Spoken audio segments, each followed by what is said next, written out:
दुनिया का सबसे पुराना हिंदू मंदिर बिहार से है। दुनिया का सबसे बड़ा ऊंचा लंबा स्तूप जो है वो बिहार से है। दुनिया का सबसे लंबा वाईफाई जोन बिहार से है।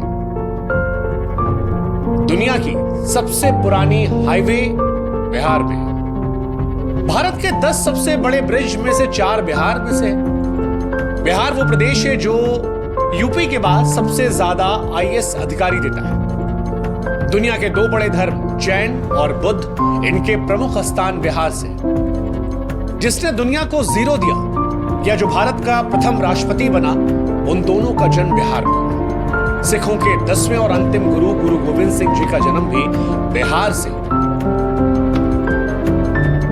ये बिहार की चर्चा इसलिए हो रही है क्योंकि कई ऐसे हैं जिन्हें लगता है कि बिहार पिछड़ेपन की पहचान है। बिहार को देश से निकाल दिया जाए तो देश विकसित कहलाएगा।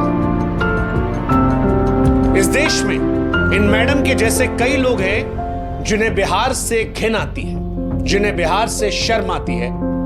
और ऐसे में हमें लगा कि हमारे देश के एक महत्वपूर्ण प्रदेश बिहार के बारे में आज लोगों को रूबरू कराएं। नमस्कार, मेरा नाम शुभांकर है और मैं उत्तर प्रदेश का रहने वाला हूं। लेकिन आज मैं आपको बिहार की कहानी सुनाऊंगा, बिहार के इतिहास से रूबरू कराऊंगा, बिहार के वर्तमान के बारे में आपको बताऊंगा। और वो तमाम लोग जिन्हें देश में बिहार के नाम से घिन आती है, बिहारियों को देखकर शर्मिंदगी महसूस होती है या बिहार को वो पिछड़ेपन की नजर से देखते हैं, उन्हें आज ये वीडियो जरूर भेजिएगा। आज तक हमने कहा नहीं, लेकिन आज कहते हैं कि इस वीडियो को शेयर जरूर कीजिएगा हर उस व्यक्ति से जो बिहार को देखकर आंख नाक कान मुंह बनाता है। ये मोहतरमा शिक्षिका है, टीचर, और किसी अरे गहरे नत्थु खैरे स्कूल की टीचर नहीं है। मैडम केंद्रीय विद्यालय की शिक्षिका। लेकिन इन मैडम की जब भाषा हमने सुनी तो बड़ी शर्मिंदगी हुई कि कैसे धारा प्रवाह ये बिहारियों को गाली दे रही है। मेरे से क्या दुश्मनी थी? मुझे इंडिया के वर्स्ट फकिंग रीजन में पोस्टिंग दे दी। जब मेरे को गोवा दे देते, कहीं भी दे देते, उड़ीसा दे देते, कोई दिक्कत नहीं थी मुझे। I am not getting the situation of Bihar is actually, it is not even hyped up, it is and Bihar is just have no civic sense, not even kidding। सच कहे तो हमको नहीं मालूम है कि ये मैडम क्या पढ़ाती है, लेकिन जितना हमने इनको सुना, जिस हिसाब से बिहार को ये गाली दे रही थी, उस हिसाब से एक बात तो साफ थी कि बिहार को लेकर इनकी मानसिकता कुंठित है। बिहार को लेकर इनके मन में बेपनाह नफरत है। मैडम अपने वीडियो में बिहारियों को, बिहार को जबरदस्त तरीके से कोस रही थी। और ऐसा इसलिए कर रही थी क्योंकि इन्हें बिहार में पोस्टिंग दे दी गई। अब बिहार के बारे में मैडम की अज्ञानता कहें, पूर्वाग्रह कहें, दुराग्रह कहें, या फिर उटपटांग बोलकर सोशल मीडिया पर वायरल होने की निंजा टेक्निक, लेकिन जब मैडम ने वीडियो रिकॉर्ड करके लेक्चर दिया, सोशल मीडिया पर वीडियो पोस्ट किया, तो ये बात बिहारियों को और देश में बिहार से प्यार करने वालों को रास नहीं आई। इन मैडम के मन में बिहार को लेकर इतनी घृणा रही कि मैडम कहती है कि बिहार की वजह से देश विकसित नहीं बन पाया। बिहारियों को तो सिविक सेंस है ही नहीं।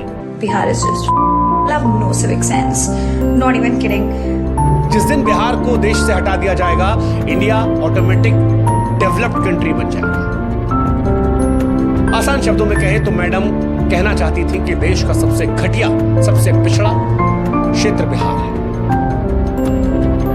फिलहाल मैडम, जिनका नाम दीपाली शाह है, उन्हें सस्पेंड कर दिया गया है। लेकिन सस्पेंड उस सोच को करना है, और आज इस वीडियो के माध्यम से उस सोच को हम सस्पेंड करेंगे। उस सोच पर हम प्रहार करेंगे जो बिहारियों को घिनौनी, गंदी, पिछड़ेपन की नजर से देखता है। इसलिए आज मैडम, हमारा आपको जवाब। हमें नहीं मालूम मैडम कि आपने बिहार के इतिहास को कितना पढ़ा है, लेकिन आज हम आपको और आप जैसों को जो बिहार को पिछड़ा सोचते हैं, उन्हें बिहार से रूबरू कराते हैं। मैडम, आप जानती हैं, प्राचीन काल में बिहार जो है वो विशाल साम्राज्यों का गढ़ रहा है। शायद आपने मौर्य साम्राज्य के बारे में सुना हो, आप तो टीचर हैं। गुप्त साम्राज्य के बारे में सुना हो, शायद आपने चंद्रगुप्त मौर्य, समुद्रगुप्त, चाणक्य के बारे में सुना हो, शायद आपने पाल साम्राज्य के बारे में सुना। अच्छा चलिए, नहीं सुना कोई बात नहीं, आप तो शिक्षिका है ना। नालंदा विश्वविद्यालय के बारे में तो जरूर सुना होगा, क्योंकि एक जमाने में पूरी दुनिया को नालंदा ही शिक्षित करता था। विक्रमशिला विश्वविद्यालय के बारे में तो सुना होगा। बौद्ध शिक्षा के प्रमुख केंद्रों में से एक था जहां पर तंत्र, विज्ञान, धर्म और दर्शन पढ़ाया जाता था। आपने सम्राट अशोक के बारे में सुना? वो सम्राट जिन्हें सम्राटों का सम्राट कहा जाता था, चक्रवर्ती सम्राट अशोक, जिन्होंने अपने जीवन में एक भी युद्ध नहीं हारे, अपने शासन में 23 विश्वविद्यालयों का निर्माण करवाया। जब हथियार को त्यागा तो सत्य शांति का ऐसा पाठ पढ़ाया जिसकी मिसाल आज भी सारी दुनिया में दी जाती है। मैडम, आप सरकारी कर्मचारी हैं ना? अशोक की लाट तो आपने देखी ही होगी। मतलब जानती है उसका? उसका मतलब होता है सच हमेशा जीतता है।